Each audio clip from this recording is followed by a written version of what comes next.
ठीक है, तो अगर सॉरी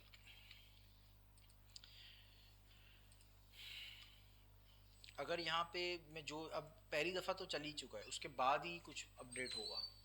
देख रहे हैं आप, 17 वाला कंसोल तो आ ही चुका है, प्रॉम्प्ट तो आ ही चुका है। अब मैं जो लिखूंगा उसके हिसाब से चेक करेगा नेक्स्ट टाइम चलाना है या नहीं चलाना। ठीक है, तो वाइल लूप और डू वाइल लूप में बस यही एक फ़र्क है, दोनों ऑलमोस्ट सेम है सिवाय इस फ़र्क के। और डू वाइल लूप कंपैरेटिवली बहुत कम यूज़ होता है as compare to while loop के मुकाबले में और फॉर लूप के मुकाबले में। ठीक है, किसी भी लूप के मुकाबले में डू वाइल लूप गेमिंग वगैरह में, जब आप गेम अगर जावास्क्रिप्ट बेस्ड बना रहे होगे तो वहाँ पे बहुत ज़्यादा आपको यूज़ होता हुआ नजर आएगा, आप खुद भी कर रहे होगे। बट इस अभी के लिए सिर्फ फ़र्क समझना और सिंटैक्स समझना और चला के देखना ज़रूरी है। ठीक है बच्चों, समझ गए? अच्छा, उसके बाद हमारी बुक में डू वाइल लूप के बाद एक इंतहाई इम्पॉर्टेंट चैप्टर है, जावास्क्रिप्ट को ऐड कैसे करते हैं HTML में। सही है, तो हमारी बुक की चैप्टर्स की सीक्वेंस बहुत डिस्टर्ब है, तो फिर अगर जावास्क्रिप्ट ऐड ही नहीं करी तो 42 चैप्टर पढ़े कैसे? तो ये थोड़ा सा गड़बड़ है, तो इसको इस चैप्टर को छोड़ देते हैं। आपको ऑलरेडी ऐड करना उम्मीद है आता होगा, है ना? जाहिर सी बात है। हाँ, उसके बाद इन्होंने उससे भी इम्पोर्टेंट चैप्टर बताया कि कमेंट कैसे करना है। ठीक है, तो कमेंट करना आपको ऑलरेडी आता है? नहीं, अंग्रेज़ ने बनाई है, बट उसने एक दूसरे माइंडसेट से बनाई है। हमें तो चैप्टर की सीक्वेंस आउट लग रही है, उसने इस माइंडसेट से बनाई है। पहले आप सिर्फ सिंटैक्स लिखने की प्रैक्टिस करो, लॉजिक वॉजिक नहीं बनाओ, इस माइंडसेट से बनाई है। ठीक है, अच्छा मैं यहाँ पे कुछ लिख रहा हूँ, लेट यूज़र हैदर। ठीक है, तो अगर आपको यहाँ पे भी कमेंट करना हो तो आप डबल स्लैश करके कुछ भी लिख सकते हो, ये कोड कंसिडर नहीं होगा। और अगर पूरी लाइन कमेंट करनी है एक लाइन, तो यहाँ पे डबल स्लैश दे सकते हो। ठीक है, अगर मल्टी लाइन कमेंट है तो स्लैश स्टार स्टार स्लैश। ठीक है, इसमें यहाँ पे अब आप जो भी लिखोगे मल्टी लाइन कमेंट्स बन जाएगा, पूरा पैराग्राफ लिख सकते हो आप। मल्टी लाइन की शॉर्टकट शायद कंट्रोल, अच्छा कंट्रोल स्लैश से ये यही कर देता है, लेकिन शायद शॉर्टकट मेरे जहन में नहीं है अभी, अगर कोई है तो। ठीक है, बट आप बना लेना, लिख लेना यार, कौन सी मेहनत लग रही है, बहुत मेहनत का काम है। कमेंट के बाद हमारे पास एक टॉपिक आता है क्लिक करने, क्लिक करना आता है आपको? ये तो इसको तो बंद करो भाई। अच्छा, मैं जावास्क्रिप्ट एंकर टैग बना देता हूँ एक।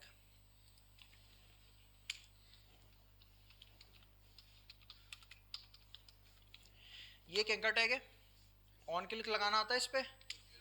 अगर इसी तरह एक बटन का टैग हो, इस पर भी ऑन क्लिक लगाना आता है। ऑन क्लिक का एट्रीब्यूट H1 पे भी चल जाता है, ये भी आता होगा आपको।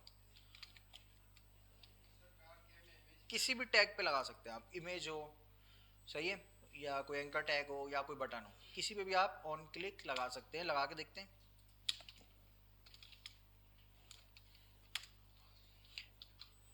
ग्रेट, सब्र करो,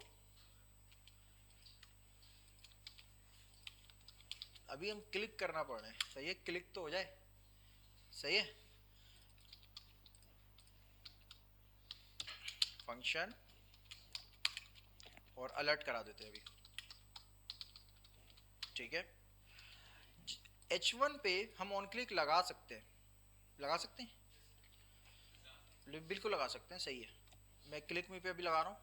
ठीक है, ये हेलो आ गया, ये बटन दबा हुआ है, अभी छूटा नहीं है, जब मैं ओके करूँगा तब छूटेगा। सही है, क्लिक मी पे क्लिक करता हूँ। ठीक है, तो असल में जब ये 6 में जाएंगे तो इसकी डिटेल को समझेंगे। अभी ऐसा क्यों हो रहा है, तो वही ये समझ लीजिए, ये सिंक्रोनस कोड है। सिंक्रोनस मतलब ये आपको आगे बढ़ने नहीं देता जब तक कोड कंप्लीट ना हो जाए। तो ये हिस्सा कंप्लीट होगा जब हम ओके पे क्लिक करेंगे, तो ये वहीं पे अटका हुआ है अभी तक। जावास्क्रिप्ट हमारी रुक गई है वहाँ पे, जब ओके करेंगे तब ये कंप्लीट हो रहा है। इसी तरह यहाँ पे भी है। ठीक है, H1 पे हम ऑन क्लिक लगा तो सकते हैं, कभी ज़रूरत होगी तो आप लगाएंगे भी, बट सेंस नहीं बनता, यूज़र को देख के पता नहीं चल रहा कि उसको यहाँ क्लिक करना है। हाँ, यहाँ ज़बरदस्ती का लिख दे, यहाँ पे भी क्लिक करो, तब कर सकता है। क्लिक करने वाले जो इवेंट्स हैं ये है, इस पर क्लिक कर रहे होगे आप, ज़रूरत पड़ जाएगी तो इस पर भी करोगे, लेकिन नॉर्मली H1 पे आप क्लिक क्यों करवाओगे, अनलेस के एंकर टैग हो। टेक्स्ट लगेगा तो नॉर्मली यूज़र एक्सपीरियंस ख़राब होगा, एक अच्छा मज़ा नहीं आ रहा है इस पर क्लिक करने में, लेकिन इस पर क्लिक हो सकता है और बटन पे भी हो सकता है। एंकर टैग पे जब मैं क्लिक कर रहा हूँ तो नॉर्मली हम इस तरह करते हुए आ रहे हैं ना, तो क्लिक करने पे ये कहीं जा रहा है, और अगर एंकर टैग नहीं लगाऊंगा तो तब भी ये कोशिश करेगा कहीं जाने की, वहाँ उसको लिंक नहीं मिलेगा। अगर मैं खाली करके भी चलाऊं इसको लिंक तो नहीं मिलेगा, चाहिए बढ़िया अटेम्प्ट ले रहा है वहाँ जाने की। हम चाहते हैं जब क्लिक हो ना तो एचरफ वाला काम नहीं हो, तो क्या करेंगे हम, हटा दें एचरफ। अगर हम एचरफ हटाते हैं तो ये एंकर टैग भी नहीं रहेगा, ये तो टेक्स्ट बन गया। तो एंकर टैग रहने देते हैं, हमारी बुक में एक कीवर्ड दिया हुआ है, ये कीवर्ड एज इट इज ऐसे ही लिख देंगे तो एंकर टैग की खासियत खत्म हो जाएगी। वो क्या है, जावास्क्रिप्ट वाइड 0, ये ऐसे ही लिखना है, इसका मतलब क्या ये मत पूछिएगा मुझसे, ऐसे ही लिख देंगे तो इसका मतलब है कि एचरफ वाला काम नहीं करो बस, बाकी दिखने विखने में पूरा ये एंकर टैग ही है। सही है, अब ये कहीं जाएगा नहीं, ना जाएगा ना जाने की कोशिश करेगा। सवाल पूछा मुझे ने कि जाना है हमें, हमें प्रोसेस चेक करना है, जावास्क्रिप्ट में जो फंक्शन है उसको चेक करो, चेक करने के बाद लॉजिक लगाओ, सब कुछ चेक करने के बाद कहीं जाना होगा आपको तो आप लोकेशन का एक वेरिएबल होता है जावास्क्रिप्ट का, ये रिजर्व्ड कीवर्ड है, इसमें नई यूआरएल दे दो, नया यूआरएल दे दो, कहीं से भी जा सकते हो आप। ठीक है, ये मैं हटा दूंगा, सिर्फ चला के आपको दिखा रहा हूँ ताकि आपको पता लग जाए। आपने कहा ओके पे क्लिक करूँगा तो चला गया। ठीक है बच्चों, तो आपको अगर जावास्क्रिप्ट से कहीं से जाना हो तो लोकेशन को अपडेट कर दोगे, लोकेशन में नई वैल्यू दे दोगे। तो इसको भी फिलहाल हटा देते हैं। क्लिक करने का काम समझ आया बच्चों, सबको आ गया।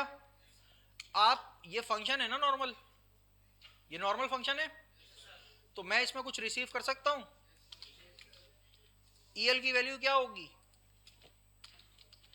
ईएल की वैल्यू क्या होगी, जहां पे ये कॉल किया है वहां पे जो लिखूंगा वही होगी, कुछ भी नहीं दिया तो क्या मिलेगा ईएल में, अनडिफाइंड मिलेगा। मैं अलर्ट की जगह कंसोल कर देता हूं ताकि मैं रीड कर सकूं, कंसोल डॉट लॉग चाहिए, अनडिफाइंड आ रहा है क्योंकि मैंने कुछ भी नहीं दिया ईएल में, ईएल की वैल्यू वही होगी ना जो यहाँ पास होगी। बेटा कौन फोन पे बातें कर रहा है, क्या कर रहे हो। तो यहाँ पे अगर मैं एक कीवर्ड लिख दूं, सॉरी ऐसे लिख दूं हैदर, तो ईएल की वैल्यू क्या बन जाएगी, ये सिंगल क्यों लिखा है क्योंकि साइडों पे डबल लिखा हुआ है, अगर साइडों पे डबल होगा तो यहाँ पे सिंगल, सॉरी साइडों पे सिंगल होगा तो यहाँ पे डबल हो जाएगा। ठीक है, लेकिन मैं यहाँ पे स्ट्रिंग नहीं दे रहा, एक कीवर्ड लिख रहा हूँ दिस।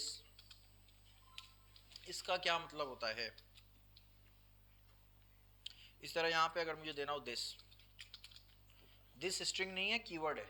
ठीक है, दिस जहां पे लिखा होगा आप उसी की बात कर रहे हैं, मतलब अगर किसी फंक्शन में लिखा हुआ है दिस तो इसका मतलब है आप उस फंक्शन की बात कर रहे हैं, किसी ऑब्जेक्ट में लिखा होगा दिस तो इसका मतलब आप उस ऑब्जेक्ट की बात कर रहे हैं, यहाँ पे दिस लिखा हुआ है तो इसका मतलब आप इस एलिमेंट की बात कर रहे हैं, यहाँ पे दिस लिखा है तो इसका मतलब आप इस एलिमेंट की बात कर रहे हैं।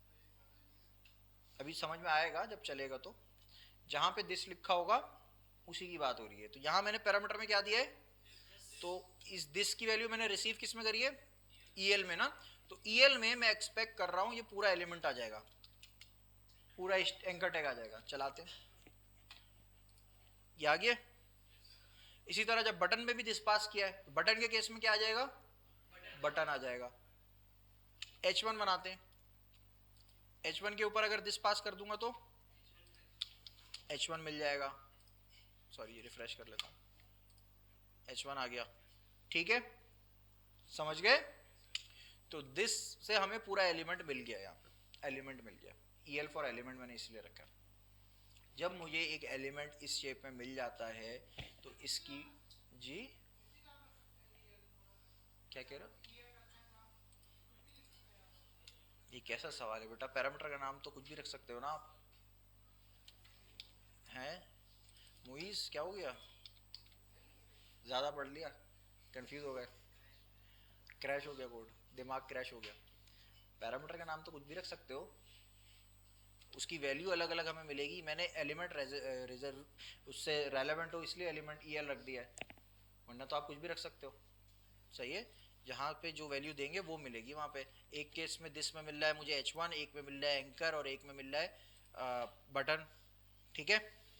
क्यूरी सिलेक्टर आपको पता है क्या करता है? एक मिनट उमेर, क्यूरी सिलेक्टर क्या करता है? उससे यही तो चाहिए होता है आपको,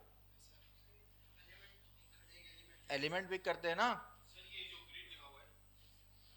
जी, ये क्या है? ये फंक्शन है ना, खुद बनाया भी अभी तो, खुद ही तो बनाया है। इसका नाम कुछ और रखना चाहें कुछ और रख दें। देखिए बच्चों, जब हमें एलिमेंट मिल जाता है तो हम उसकी किसी भी प्रॉपर्टी को डॉट करके एक्सेस कर सकते हैं। ये बात पढ़ी थी आपने। मुझे इसका एच रीड करना हो तो ई एल डॉट एच लिखूंगा, ऐसा ही है। तो अगर मुझे इसकी इनर एच चाहिए होगी तो E L dot inner H लिखूंगा, याद है?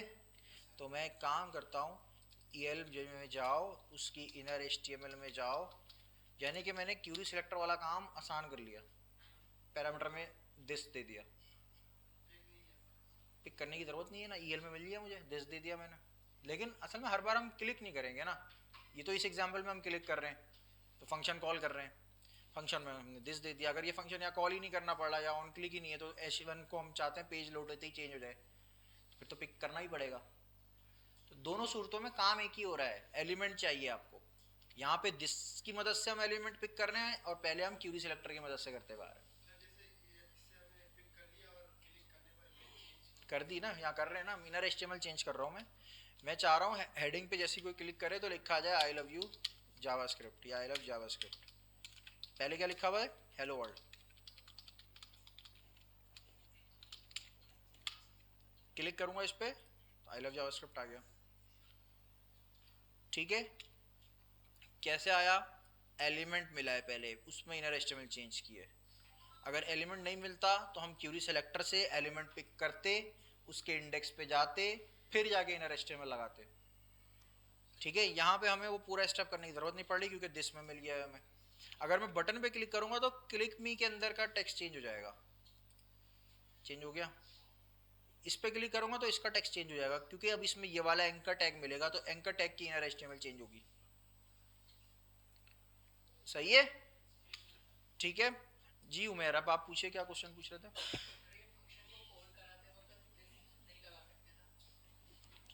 लगाया तो है।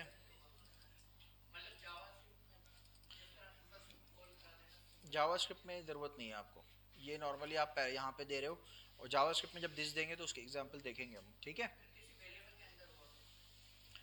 ज़रूरी नहीं है दिस आप यूज़ करते हो जावास्क्रिप्ट में। यहाँ पे भी आप कह रहे हो यहाँ पे हम कहीं पे दिस लगा सकते हैं नहीं लगा सकते, यही पूछ रहे हो ना?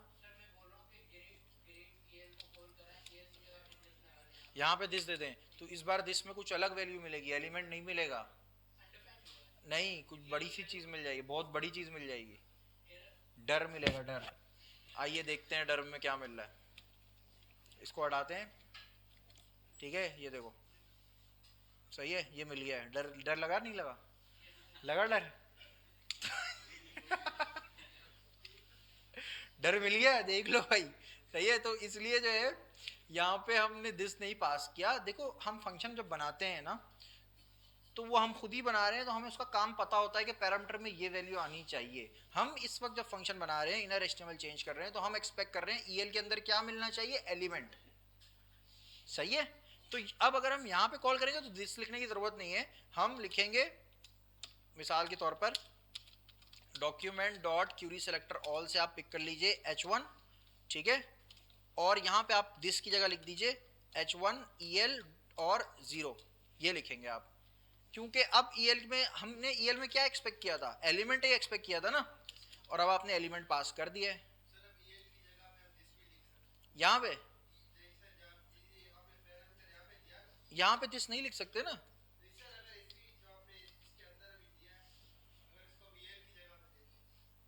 देखो ये दिस ये बन जाएगा ना, ये वैल्यू, ये EL की वैल्यू बन जाएगी ना अब।